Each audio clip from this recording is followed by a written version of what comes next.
es la punta del iceberg de un sistema que falló en el caso de Micaela, que falla y que va a seguir fallando. El sistema se equivocó o él no entendió la dimensión de su tarea, pero que este tipo de jueces no lo podemos tener. No podemos tener un juez que cree que la vida es algo que es opinable lo que uno puede hacer. No, uno tiene que estar seguro de las decisiones que toma. Con una decisión permitió que un condenado saliera en libertad, un condenado por violación, y volviera a violar y volviera a matar.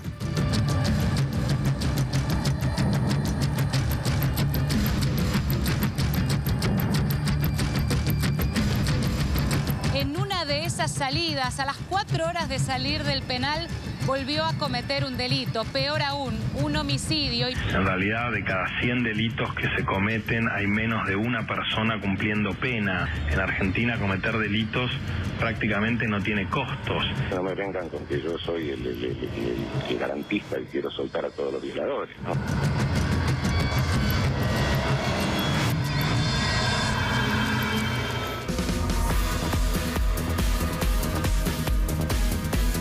Buenas noches a todos en Villa ATN Central. Estamos aquí con Luciana Geuna y nuestro compañero Franco Mercurielli para hablar de la alarmante reincidencia. Escuchábamos recién a Garabano decir: en la Argentina cometer un delito no tiene costo. Vamos a entrevistarlo más adelante al ministro de Justicia y también a Ramiro Gutiérrez, un diputado del Frente Renovador, que está en tema. ¿Qué pasa con la reincidencia en la Argentina? Hola Nico, Luciana, ¿cómo están? Buenas noches. Hola, tengo un montón de números para mostrar, datos que son fabulosos, pero tengo que ser sincero en algo.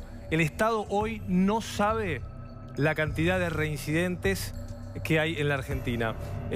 Hay un término que utiliza el Estado que es el de reiterante o reincidente, que lo diferencia entre aquel que tiene una condena firme y aquel que todavía no está condenado. Entonces, ¿qué pasa? Cuando llega el momento del juicio, muchos fiscales no van a revisar si esa persona tiene una condena firme y entonces no pide la reincidencia. Entonces, en las estadísticas nacionales no está el número exacto de si la persona detenida que cometió un nuevo delito lo cometió anteriormente o no. Saben si Juan Pérez lo hizo, pero no pueden dar una cifra global. Sí, pero es muy difícil también lo que vos decís. Tiene una cuestión también que tiene que ver con los sistemas. O sea, no está unificado. Sí. No es que un fiscal agarre y pone una computadora. Depende del fuero. O sea, si es, digamos, si es delito fue ordinario, si fue federal. Depende del distrito. Depende de si un delito lo cometió en Comodoro Rivadavia, otro en Buenos Aires.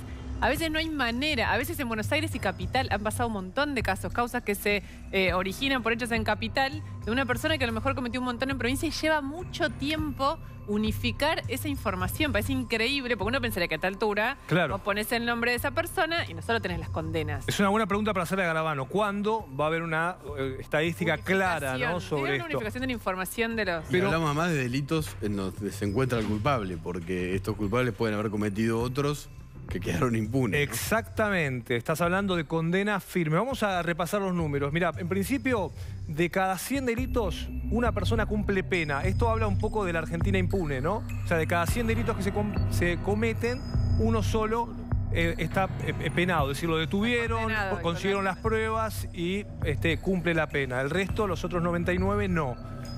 Foto del 2015, esta es la última foto. La próxima la vamos a tener en agosto, vamos a tener las cifras del 2016, recién en agosto de este año. Esta es la foto del 2015. ¿Cuántas presos hay?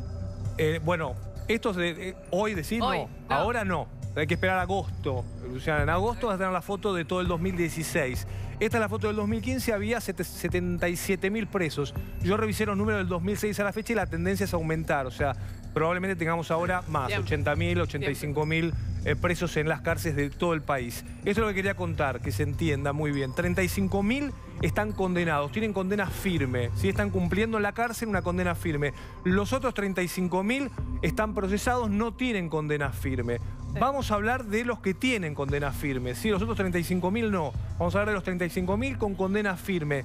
3 de cada 10 de ellos ya tuvo una condena anterior cumplida. Estos son los reincidentes que podemos decir, probar y decir, mira, efectivamente 3 de cada 10 con condena firme volvió a cometer, salió de la cárcel y volvió a cometer un delito. ¿Sí? 3 de cada 10. Pero falta contar de los otros 35.000 si efectivamente ellos ya tuvieron una condena anterior, que eso no lo sabemos. Si los 35.000 procesados ahora por un nuevo delito tuvieron una condena anterior por otro delito, no lo sabemos. Más todos los ¿Se sigue o no? Sí, se entiende. ¿Sí? Bueno, salidas transitorias, que esto mucha gente cree que... Esto me parece que desmitifica lo que muchos creemos. Yo creí que la cifra era distinta. 9 de cada 10 no le dan salidas transitorias, es decir, que 1 de cada 10 tiene este beneficio, como el que tuvo, por ejemplo, el que mató anteanoche a un policía en Quilmes. Tenía una salida transitoria a uno de los 2 delincuentes. Bueno, a 9 de cada 10 los jueces no se la dan. Vamos a ver el caso de la libertad condicional, que es lo que pasa. Siempre, supongo que en el sistema penitenciario federal, ¿no es cierto? En el nacional o en todo el país. Todo el país. Son 77.000 presos en todas las cárceles. El servicio penitenciario incluía las cárceles. 94% no está incorporado. 6% está incorporado a esto que es la libertad condicional, que es un beneficio que se da sobre el final de la pena. Es decir, que a la mayoría no le dan este beneficio. Igual si mirás el número, este 6% son 2.600 personas, o sea, 2.600 delincuentes a los cuales le dan, el juez le da el beneficio de la libertad condicional porque habrá cumplido supuestamente ciertos requisitos de educación, de buena conducta. Hay casos, hay que decirlo, porque si no es muy injusto, hay casos que es un derecho en donde hay muchas situaciones donde se da de modo correcto. Digo, si no, por ahí el que realmente tiene buena conducta y acceso a este derecho, digamos, queda perjudicado por las salidas como la de Wagner, que tenía un peritaje en contra, ¿no? Exacto. Es que era el juez interpretó mal, creyó en él y después no, y tenía buena conducta. Era un desastre. Exactamente. Reducción de pena, que esto también ocurre, que es muy increíble, porque se supone que hay un tribunal, 3 jueces que condenaron, que dijeron hay una pena. Mira, el 98% no tuvo reducción de pena, el 2% sí tuvo reducción de pena. Hay sí críticas que me hacían hoy y que me parecía importante el dato, que lo voy a contar ahora. Por ejemplo, en el caso de las violaciones, el 73% de los jueces, o sea, 7 de cada 10 jueces, da una pena, no utiliza el máximo de la pena para violaciones. O sea, el máximo para las violaciones es 20 años, violación calificada, 20 años. El promedio, o sea, 7 de cada 10 jueces dan 10 años de pena a los violadores. Wagner, ¿no? Exactamente, Wagner tenía 10 años. El asesino de Micaela. El asesino de Micaela. Le podrían haber dado 20, sin embargo, le dieron, o en el caso de Graci, a Graci le dieron 15, le podrían haber dado 20 años, porque además era cura, con lo cual es una violación calificada porque los chicos estaban a su cargo. Nos quedan 2 datos más, sí. Sí, está en línea de comunicación el ministro de Justicia, Germán Garabano. ¿Qué tal, ministro? Nos escucha aquí Luciana Geuna, Franco Mercurielli y Nicolás Wiñaski. Sí, ¿qué tal? Buenas noches. ¿Cómo están? Un gusto hablar con ustedes. Igualmente. No sé si venía escuchando las cifras. Venía escuchando algunas cifras. Sí, supongo que son cifras del SNEP, que es el Sistema de Información Penitenciaria, que reúne la información de todo el país, no solo el sistema federal, sino también de todos los sistemas penitenciarios provinciales. ¿Y cómo se cambia esto, ministro? Bueno, ahí hay varias cosas. Nosotros estuvimos durante muchos años sin estadísticas de ningún tipo. Por primera vez, tanto en el Ministerio de Seguridad como en el Ministerio de Justicia, se empezaron a retomar, ni bien llegamos, todo lo que era la recopilación y la presentación de información estadística sobre delitos. Desde el año 2008, la información estadística sobre delitos estaba incompleta, estaba oculta, no se presentaba. Esto se puso sobre la mesa. Se firmó además un convenio con participación del presidente y de todos los poderes judiciales del país, también por primera vez ministerios públicos, donde todos los poderes judiciales del país, con la Junta Federal de Cortes que los reúne, se comprometieron a dar información, porque la información que tenemos sobre las penitenciarías tiene algunos problemas, pero es información bastante fidedigna. De hecho, en el caso del Sistema de Servicio Penitenciario Federal, yo tengo en mi propio despacho un tablero que me marca al día la cantidad de detenidos que hay en el sistema federal, si son procesados, si son condenados, por qué delitos son, y toda una serie de cuestiones que hacen al seguimiento pormenorizado de esta situación. Sobre la tramitación de los casos tenemos más problemas, no hay información sobre tiempos de duración de los procesos. Y el otro problema que tenemos, que aprovecho también la ocasión y que es importante, es lo que está funcionando muy bien en este último tiempo, es el Registro Nacional de Reincidencia, que es el que también da bastante información, por ejemplo, sobre los montos de las penas que recién señalaban, y es el que reúne toda la información sobre personas condenadas o sometidas a procesos. En muchas jurisdicciones los jueces solo comunican las sentencias definitivas, pero no comunican a veces los inicios de causas, no comunican determinados actos procesales, que son los que muchas veces impiden lo que ustedes señalaban, saber realmente una persona cuáles son los antecedentes que tiene y cuáles no. Garabano, le hago una pregunta. Eso es, de alguna manera, el mapeo sobre la estadística que es fundamental para entender el problema. Pero en relación a lo que sucede en la práctica, el problema por el cual cada vez que hay un caso como el de Micaela, siempre atrás tenemos algún tema con el funcionamiento de la justicia. Digamos, en este caso, un juez que a pesar de un peritaje negativo lo liberó igual. ¿El problema de fondo es del sistema de leyes o es de los jueces que la aplican en Argentina? Bueno, lamentable, ojalá pudiéramos a lo mejor simplificar tanto los problemas. Los casos institucionales, lo que tenemos en Argentina son problemas estructurales.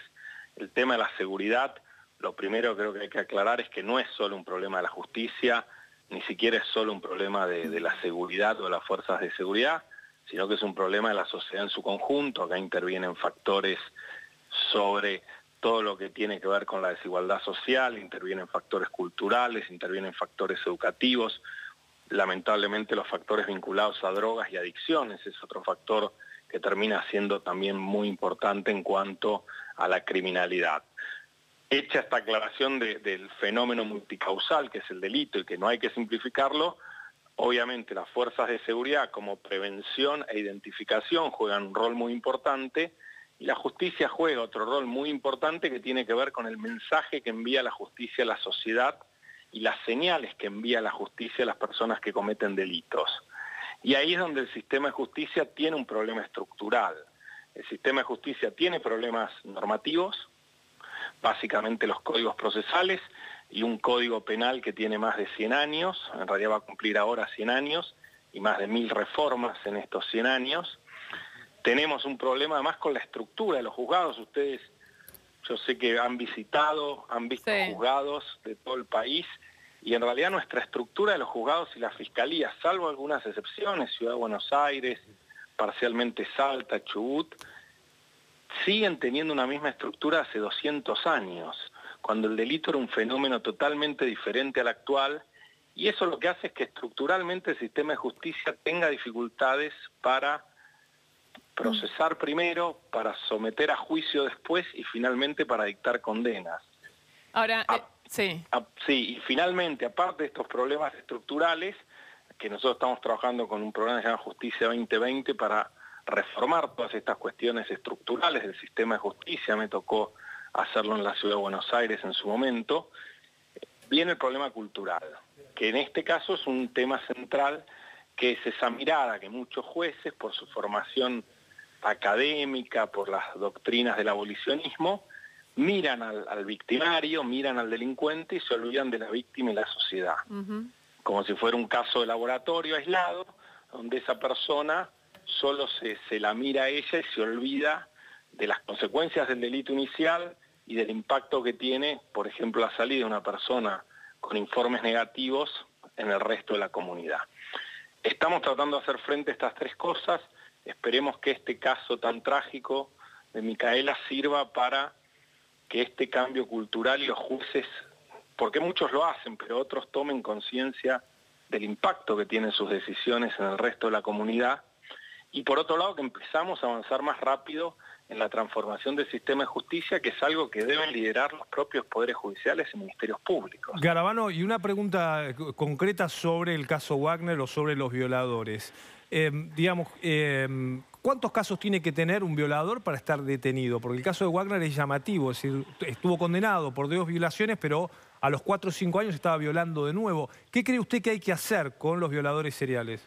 No, bueno, en relación a esto de nuevo, y ustedes lo señalaban, hay un tema que tiene que ver con los montos de las penas, que lamentablemente creo que ahí también hay una cuestión de machismo y una cuestión cultural, que en general los montos de las penas por todos los delitos tienden hacia el mínimo. Nosotros ahora en la nueva versión del Código Penal que se está trabajando estamos tratando de achicar y dar menos del amplio margen que hoy tienen las penas para ser aplicadas. Yo creo que hay un tema cultural donde se terminan fijando montos menores de penas. Y después tiene que ver con la ley que ya aprobó diputados y que se está tratando en el Senado de la Nación, en donde se empiezan a mirar de otra manera, por un lado, la intervención de las víctimas en la parte esta de ejecución penal, y por otra parte el tema de las salidas anticipadas, sobre todo frente a delitos vinculados a personas que son agresores sexuales, donde sabemos que hay un nivel de reiterancia realmente muy alto. De hecho, se está haciendo hoy en el país, en la cárcel de Cenillosa, en Neuquén, una experiencia piloto sobre agresores sexuales para trabajar realmente y poder tener tratamientos que traten de ayudar a corregir esta patología. Bueno, eso le iba a preguntar, Garabano. El otro día tuvimos una mesa muy interesante donde, más allá de esto de las salidas anticipadas, aún si Wagner cumplía su condena y salía a los 9 años, lo que es seguro es que dentro de la cárcel no había tenido ningún tipo, no solo de rehabilitación, digamos, ni nada que se le parezca en relación al tema específico. Por eso hoy digamos, la sociedad, con cualquier violador que está preso, aun cuando haya justicia, lo juzguen, lo condenen, termine, pague su condena, cuando lo liberan, en la enorme mayoría de los casos, sigue siendo un riesgo porque la cárcel no tiene ningún sentido rehabilitador hoy. Bueno, por eso está esta experiencia que estamos desarrollando, ya se viene desarrollando hace un par de años y tiene un periodo largo, porque en realidad estas son penas largas y son procesos largos. Es una experiencia piloto que tiene una previsión de al menos 4 o 5 años más de trabajo, en donde sí se está enfocando en el abordaje de los victimarios. Y después hay otro tema que generalmente en Argentina lamentablemente se ha utilizado poco, y también tenemos ahí un problema cultural, que es, por un lado, todo lo que es el seguimiento digamos, penitenciario. Si lo que nosotros en la mayoría de los países lo que sucede es que tanto las oficinas de patronato o equivalentes como otros dispositivos de la propia comunidad hacen un seguimiento a aquellas personas que recuperan su libertad, cuando recuperan la libertad. Esto puede ser desde seguimientos electrónicos. Actualmente desde el Ministerio se ha avanzado con todo lo que son dispositivos de geolocalización y de arresto domiciliario. Nosotros tomamos con 30, hoy hay más de 1.300 en todo el país y los estamos extendiendo rápidamente, como seguimientos de las personas encargadas del tratamiento. El programa, por ejemplo, que señalaba de arresto domiciliario, en el caso del Ministerio, trabaja con trabajadores sociales, con psicólogos y con las fuerzas de seguridad, aparte del monitoreo electrónico, que hacen un seguimiento. Y eso es un punto que claramente en el país tenemos que empezar a seguir progresando y avanzando, y en este tipo de casos Garabano, hay que focalizarlo específicamente. Está claro. Le hago una última pregunta, tenemos poco tiempo, le agradecemos la comunicación. No, por favor, gracias a usted. ¿Cuál es su opinión sobre el futuro de la procuradora Alejandra Gil Carbó, teniendo en cuenta que está avanzando bastante en la justicia una causa en la que podría estar involucrada, podría, en un caso de corrupción, o hubo allanamientos, incluso en la propia procuración, ¿no? Sí, la verdad que una situación institucional gravísima, ya estaba dada anteriormente porque la procuradora estaba siendo investigada por otros hechos, por sus propios fiscales. Ahora el hecho que se haya generado una orden de presentación en la propia procuración y que se esté avanzando vinculado a un hecho de estas características realmente produce una situación institucional muy grave. Pensemos que la Procuración General es el órgano superior de la persecución penal, es aquel que debería liderar, por ejemplo, todo lo que son las políticas criminales, debería liderar la lucha anticorrupción, debería liderar la lucha contra el lavado de dinero y contra el crimen, y sin embargo está siendo investigada por sus propios fiscales. Es realmente una situación que nosotros la venimos remarcando desde el primer día. Creemos que institucionalmente es una situación que debiera meritar un paso al costado por parte de la procuradora. O sea, para ustedes Gil Carbó debería renunciar. Sí, definitivamente, definitivamente. Más en estas circunstancias, o tomarse una licencia, no parece que realmente, o es difícil que los fiscales puedan seguir investigando a la propia institución, que en definitiva es el superior de ellos, ¿no? Quedó clarísimo, le agradecemos mucho la comunicación. No, gracias a ustedes, muy buenas noches. El ministro de Justicia, Germán Garabano, bueno, al final hablando de Gil Carbó, una frase fuerte, debería renunciar, pero estábamos hablando con él de la alarmante reincidencia y estamos aquí con Ramiro Gutiérrez, que es diputado del Frente Renovador, que tiene un proyecto, ¿no?, para frenar estos números de reincidencia alarmantes. Estamos en una situación crónica. Algo hay que hacer, algo hay que hacer. Yo creo que está suficientemente diagnosticada la Argentina. Yo escuchaba al ministro, a quien considero una persona capaz, pero escuché diagnóstico. Nosotros hace 2 años presentamos un nuevo código penal para la República Argentina. Un código donde 10 años de prisión fallados por un juez son 10 años de cárcel. Yo quiero que acá se pare cualquier representante de la actividad política en la Argentina y nos diga si va a cumplir con esa manda o no, que hace con la garantía de justicia que está en la Constitución Nacional. Acá hay muchos problemas. Tenemos problemas con los jueces, tenemos problemas con la residencia, con el sistema penitenciario. Pero hasta que un código penal nuevo no nos diga que cuando un juez falla 10 años, son 10 años de cárcel, no estamos dando ningún mensaje bueno.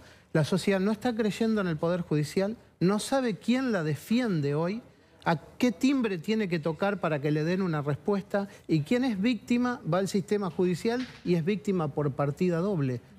O sea, el proyecto remarca que las condenas se tienen que cumplir, sean de 15 días, 3 años, sí, 10 años. Nos decía hace pocos días Soto, un funcionario de la Dirección Nacional de Proyectos Legislativos del Ministerio de Seguridad, que eso ya estaba votado en diputados y que ahora era el turno del Senado para votar un proyecto similar.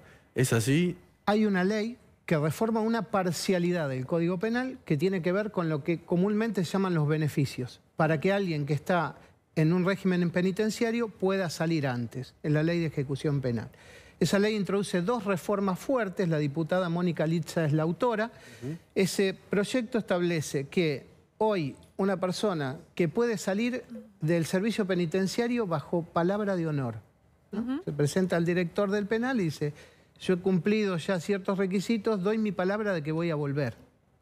Eso puede pasar. Eso puede pasar hoy. Y también el sistema permite que cumpliendo las 2/3 partes de una condena, vos puedas salir. Es lo que se llama libertad condicional. En el Código Penal nuestro eliminamos la libertad condicional. No existe esa posibilidad. Bueno, hay un proyecto que la va a limitar bastante para delitos muy graves. Entre ellos la violación seguida de muerte, el secuestro, delitos de terrorismo, trata de personas. Hay aproximadamente 10 delitos muy importantes de nuestra legislación que, si el Senado toma la iniciativa, en la República Argentina, a partir de la promulgación del presidente de la Nación, no tendrían más la posibilidad de una salida anticipada. ¿Y usted cree que el Senado lo va a tomar la iniciativa? Que, por ejemplo, el oficialismo Cambiemos apoyaría este proyecto.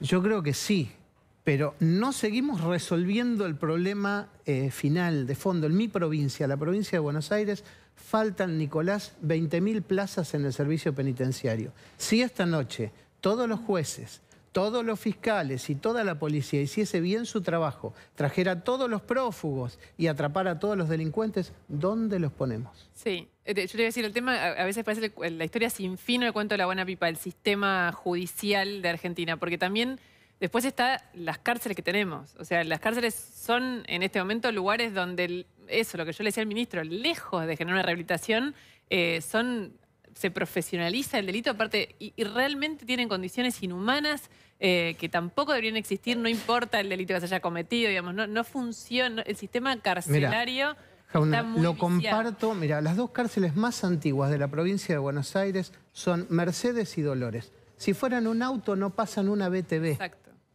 Las puertas se abren hacia adentro, la instalación eléctrica son cables que pasan. Digo, porque aunque cumplan la pena, digamos, sí, cuando salen de esos lugares, bueno, pero no se necesita que ninguna ley para incluir en el presupuesto de la República Argentina el primer ladrillo de la constitución de una nueva cárcel. Y además, vos hiciste una pregunta muy interesante, la cárcel tiene 2 puertas, una de entrada y una de salida. Primero, por la de entrada no están entrando todos los que tienen que entrar. Y por la de salida, cuando salen, se llama salto al vacío. Sí. Salieron y ¿qué pasa?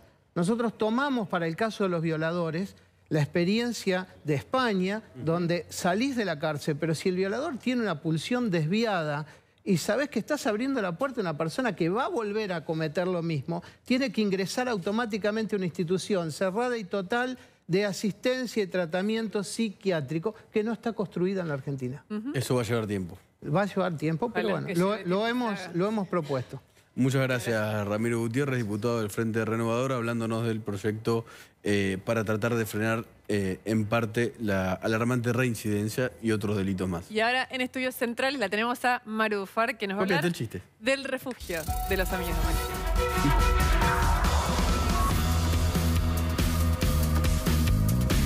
Buenas noches, Luciana, Nico. ¿Cómo andan? Bien. Sí, ahí lo contaba Lu, lo anticipaba. Estás por dos, perdón. No.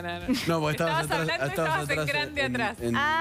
Muy bien. Bueno, ahora sí. Ahí estás. Muy bien. ¿Dónde queda el refugio de Máximo Kirchner? Acá nomás, acá cerquita, en realidad es una delegación de Ushuaia en la ciudad de Buenos Aires, y también la propia municipalidad de Ushuaia terminó convertida en una suerte de refugio kirchnerista de camporistas, podemos decirlo así. Y tras vez el comienzo de esta historia estamos hablando de la intendencia de Ushuaia a cargo de Walter Buoto, que ganó las elecciones en 2015 y que cuando llega a la intendencia ya lo esperaban más de 10 millones de pesos. La verdad que es un extra, por supuesto, de lo que es el presupuesto de la intendencia. Y eso porque la expresidente Cristina Kirchner, antes de dejar la presidencia, da lugar a un convenio que en su momento había pedido el exintendente, pero que nunca habían habilitado.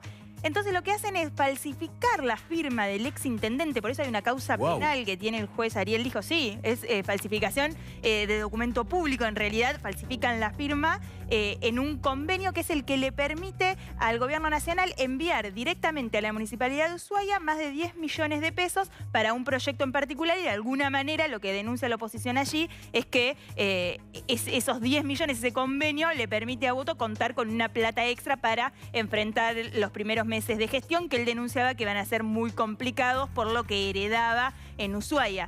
Esas complicaciones evidentemente no fueron tantas porque se incrementó de manera exponencial la planta política en la municipalidad y también en la delegación de Buenos Aires, un edificio de más de 4 pisos con supuestamente un montón de actividades que van a ver qué es lo que en realidad hay ahí, apenas unas cuadras de la Plaza de Mayo. Si quieren, lo vemos. Veámoslo. Dale.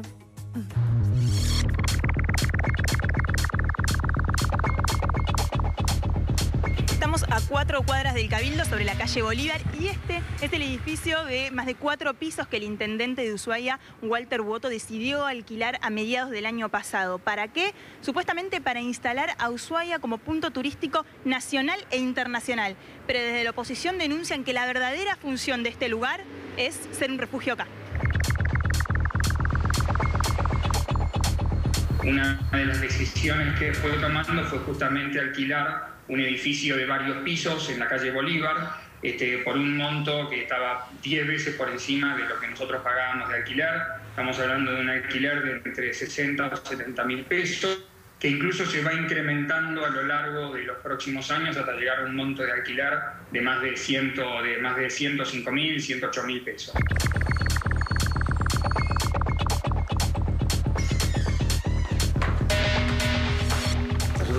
Lo que tendemos es a los impuestos municipales de rentas automotor, inmobiliario y bueno, y algún residente de Ushuaia que necesite alguna información o algo. O sea, lo mismo que se hacía en el edificio que estaba antes acá cerca, en el de Sarmiento. En Sarmiento, sí, era la misma oficina, lo que pasa que esto se agrandó un poquito. Y lo del centro cultural, la muestra fotográfica, la capacitación. Sí, eso va a estar, pero más adelante. Eso lo fundamenta teóricamente en el desarrollo de determinadas actividades turísticas y culturales, pero en realidad las decisiones también que ha ido tomando en este último tiempo tuvo que ver justamente con ir disminuyendo las actividades que la ciudad tenía ya como tradicionales. Fíjate que incluso en los fundamentos por los cuales él hace el decreto para empezar a pagar este alquiler de más de 60 mil pesos, plantea, entre otras cuestiones, incentivar la exposición de culturas en nieve, que fue un evento que casualmente el año pasado no se hizo. O sea, hay una serie de situaciones que la verdad que son por lo menos bastante difíciles de explicar, si vos además seguís un poco la línea que ellos han estado utilizando en lo que tiene que ver el gasto político de la municipalidad desde que estaban a cargo de la ciudad, ¿no? ¿Se incrementó el gasto político? Sí, notoriamente. ¿El mismo personal que trabajaba en Sarmiento se trasladó para acá o se agrandó? No es el mismo personal o sea, sí, son los mismos empleados casi todos, pero como que nosotros hemos como que nos hemos expandido un poquito, entonces ha venido más gente. ¿El delegado está, Joaquín Bessi? En este momento no. En este momento el delegado no se encuentra. Pero sí, está siempre con nosotros.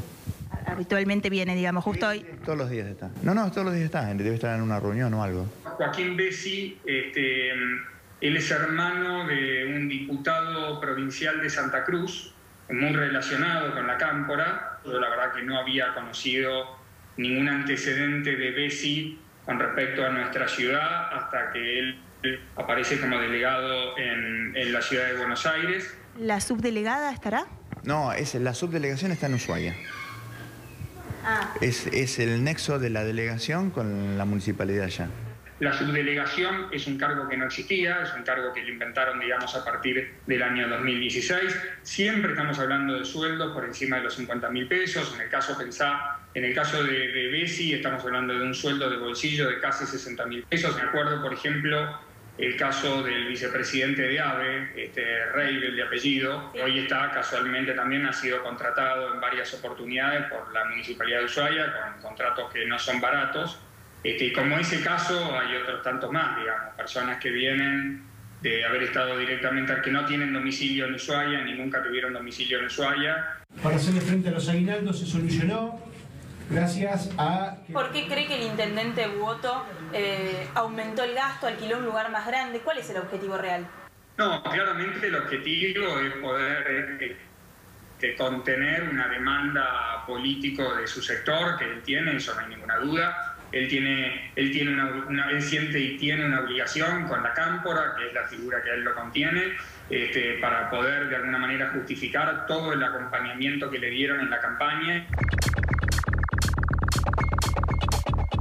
Ya lo vimos, la delegación de Ushuaia en Buenos Aires tiene un nuevo edificio mucho más grande, más empleados, inclusive algunos contratados como asesores externos, un 674% más de presupuesto que el año anterior, pero sigue brindando las mismas funciones. No hay muestras fotográficas, no hay talleres culturales, ni ninguna actividad específica para instalar a la ciudad como punto de interés turístico nacional o internacional.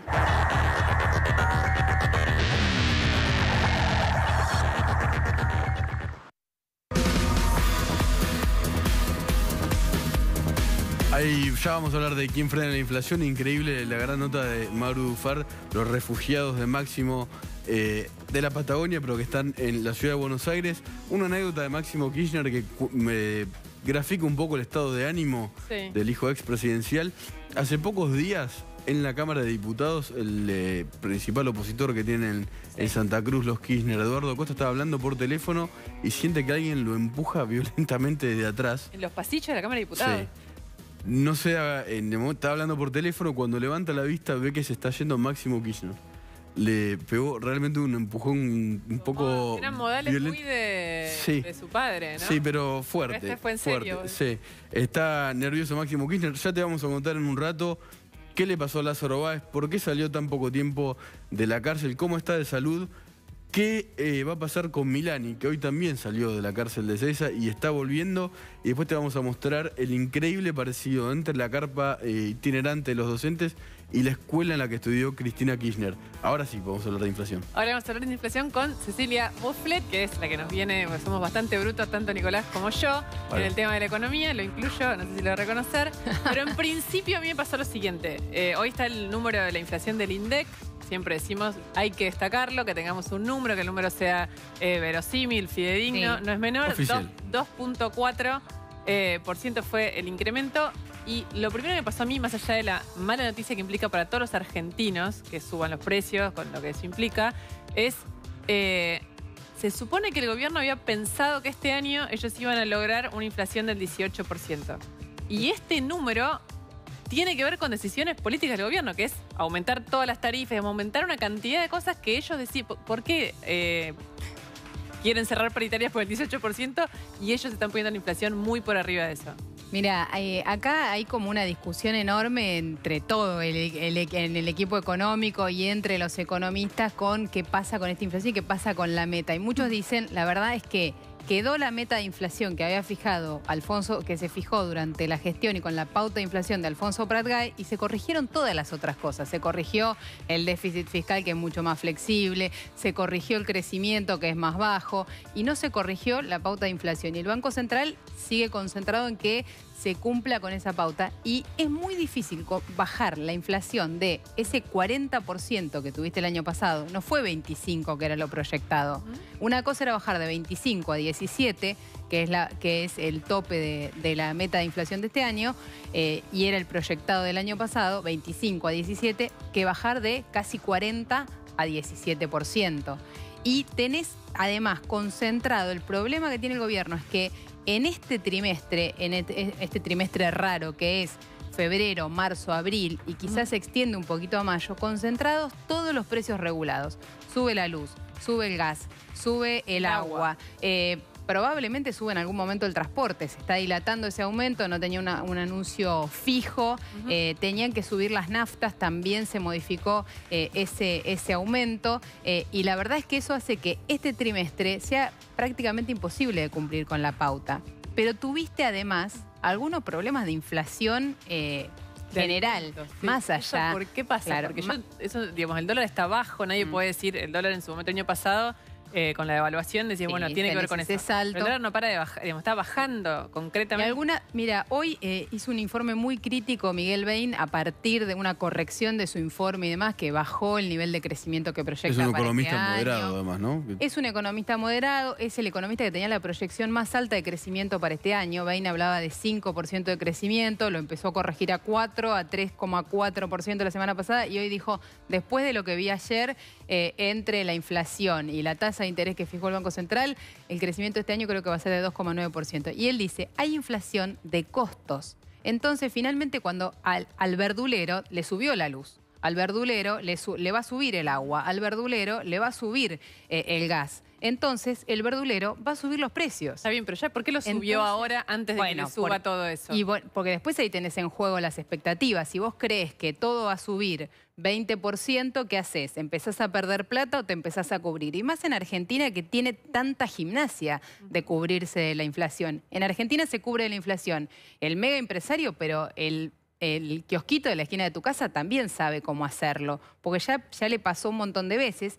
Y además, me parece que también le juegan contra el gobierno ahí el tema de que el año pasado también pasó un proceso similar, con una inflación que terminó siendo mucho más alta, pero también dijo, bueno, negociemos paritarias en torno al 25%, el aumento de la devaluación no se va a trasladar a los precios regulados no van a impactar tanto, y finalmente las expectativas, la devaluación y todo le jugó en contra y terminó con una inflación que tuvo picos del 40%. Ahora, por los números hasta ahora, ¿es imposible que sea del 18 o que esté cercana? En el 17 nadie cree, y la verdad es que el promedio de los economistas, el Banco Central tiene un número que se llama REM y que es una especie de monitor de todos los economistas locales y algunos internacionales.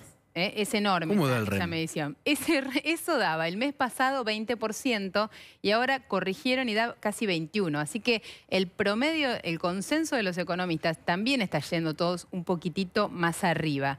Calculando que, y además esto te dispara este mal trimestre, quizá la inflación, yo creo que probablemente ya a partir de mayo vos tengas meses mucho más bajos. Igual, yo te quiero creer. Sí. Pero la gente, yo también, como todas las personas, estamos escuchando esto, creo que desde cuando dijo el segundo semestre mejoraba, digamos, es como un mes que mejoró un poco y después es permanente mala noticia con la inflación. Bueno, pero si vos pensás lo que pasó el año pasado, es buenísimo, pero y vos pensás lo que pasó el año pasado, toda la segunda parte del año, tuviste una inflación que sería, si la anualizaras, del 9%, porque tuviste todos meses abajo del 2% y varios meses muy cerquita del 1%, desde julio hasta diciembre. Ahora después tenés este trimestre que de nuevo salta con todos los precios que aumenta el propio gobierno por las regulaciones, y algunos cuestionan eso. ¿Por qué no se le agregó a la meta de inflación del 17%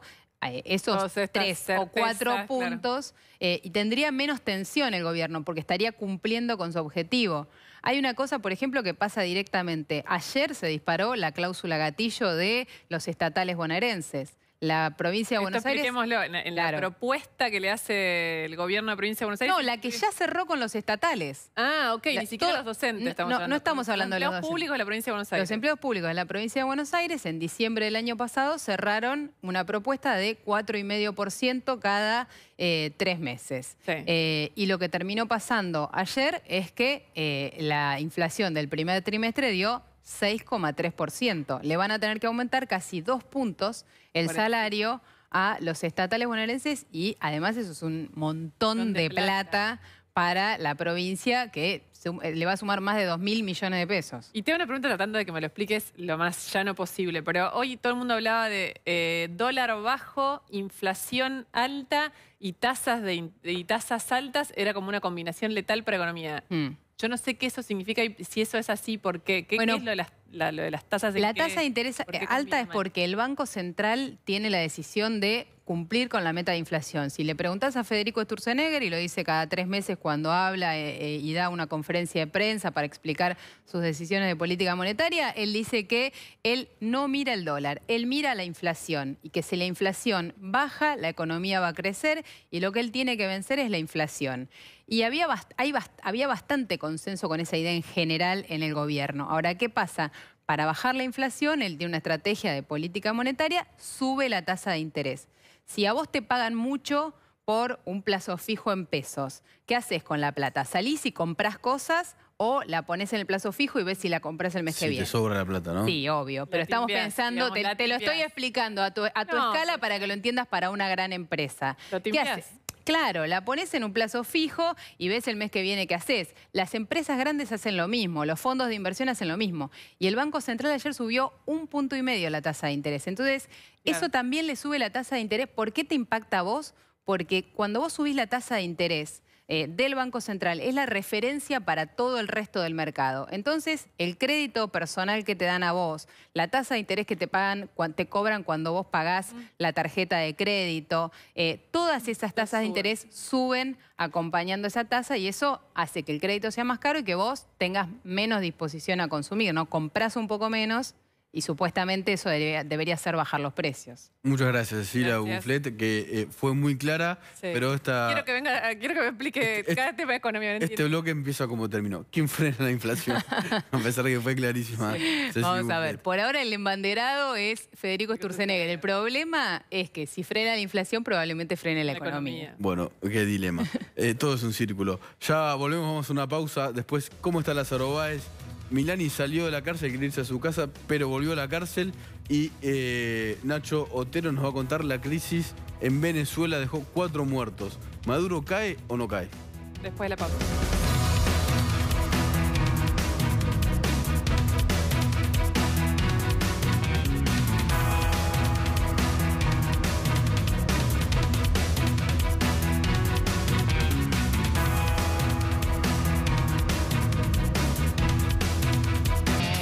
César Santos, Gerardo de Corazón Milani, preso por delito de lesa humanidad en Ezeiza, vuelve a la cárcel de la que había salido hoy, pidiéndole a un juez a través de un habeas corpus que tenga un arresto en su casa. Pidió un arresto domiciliario, está volviendo, ahí está viendo las imágenes, Milani a la cárcel. ¿Qué es lo que planteó ante el juez Santamarina? En realidad es un caso que iba a llevar el juez Villena. Santamarina es un gran operativo de seguridad, demasiado grande, dicen algunos.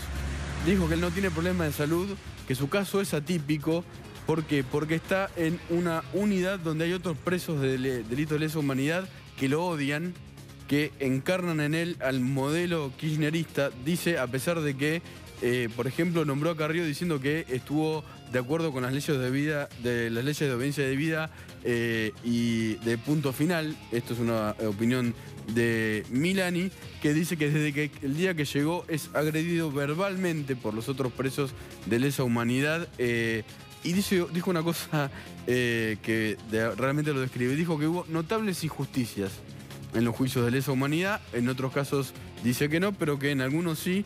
Él pidió ir a la cárcel, su casa, arresto domiciliario. No le concedieron ese permiso. Va al hospital de Ezeiza. Y atención, porque Milani tal vez la pase, no sé si peor, porque él dice que sufre agresiones, pero va a estar 23 horas encerrado en el hospital de Ezeiza y 1 sola hora al día va a salir a un espacio al aire libre, pero sin estar en contacto con otros presos. Pidió el arresto domiciliario, no se lo concedieron, así que vuelve a la cárcel, la misma a la que volvió hace minutos Lázaro Báez.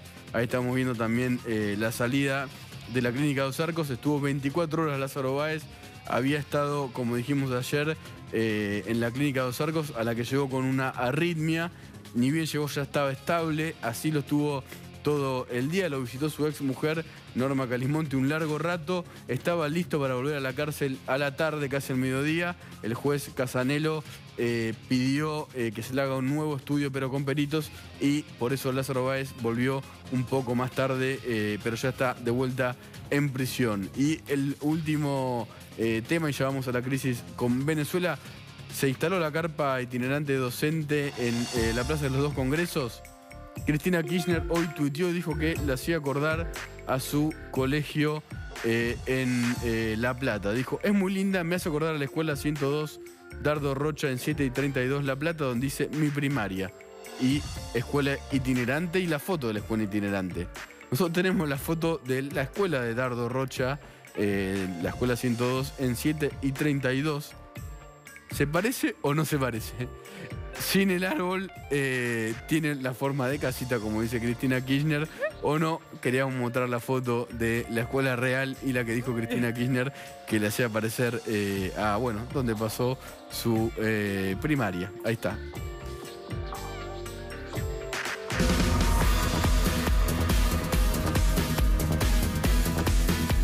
La verdad que, no sé usted, para mí nada que ver, yo no sé usted, pues estoy acá con Nacho y Franco, la escuela nada que ver, o sea, es parte del relato.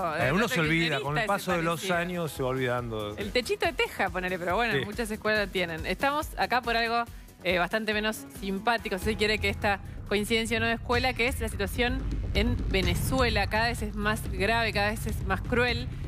Cuando fue la decisión esta de la Corte Suprema de anular al Congreso, al Palacio Legislativo de Venezuela, habíamos dicho lo que sigue esto, más allá de que después se fue para atrás, lo que sigue esto es sangre. Claro. Digamos, la evolución social de este conflicto, lamentablemente esto adelantaba que seguramente iba a empezar a haber más muertos en Venezuela. ¿Qué fue lo que pasó? La oposición lo que dijo es que en realidad fue una vuelta atrás en cuanto a la disolución de la Asamblea Nacional, pero no se le devolvieron los poderes al Congreso, que era lo que precisamente dejaba sin función, es decir, era la estocada final.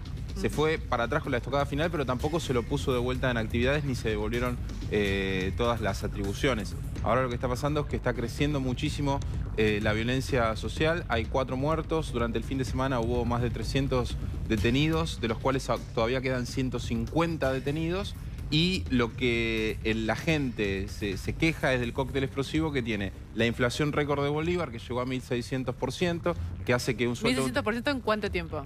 Ahora la proyección es de 1.600% a... Es el pronóstico del 2017, digamos. El pronóstico del Fondo Monetario Internacional. Para el pronóstico del Fondo Monetario Internacional lo lleva ya casi a 1.700 a fin de año. Para que tengas una idea en números reales, 40.000 bolívares es el salario de un trabajador básico. Un kilo de queso en el supermercado está a 10.000 bolívares.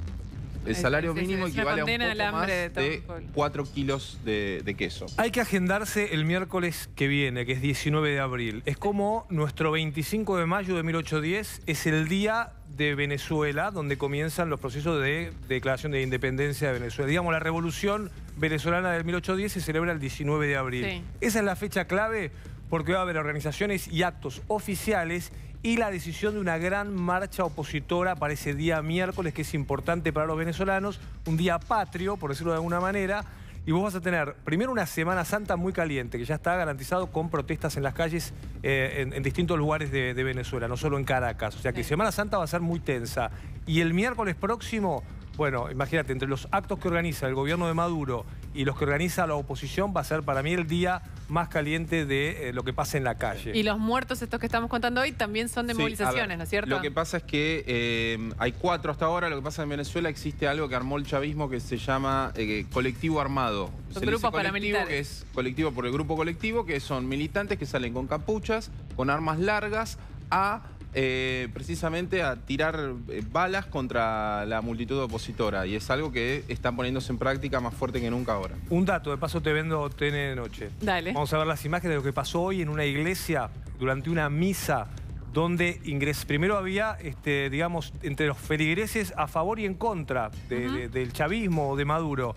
Terminó entrando la policía dentro de la iglesia, hubo empujones, o sea, Semana Santa, miércoles santo, misa importante, bueno, un cura bastante crítico del modelo de Maduro, bueno, y llegó esa tensión donde hubo empujones y donde tuvo que entrar la propia policía antimotines dentro de la Iglesia Católica hoy miércoles santo. Bueno, gracias chicos, mañana seguimos. Nos vamos a la pausa, nos queda muy poco tiempo, lo tengo Nico encerrado en la bóveda. Vamos a ver si estemos a tiempo a que cuente el final.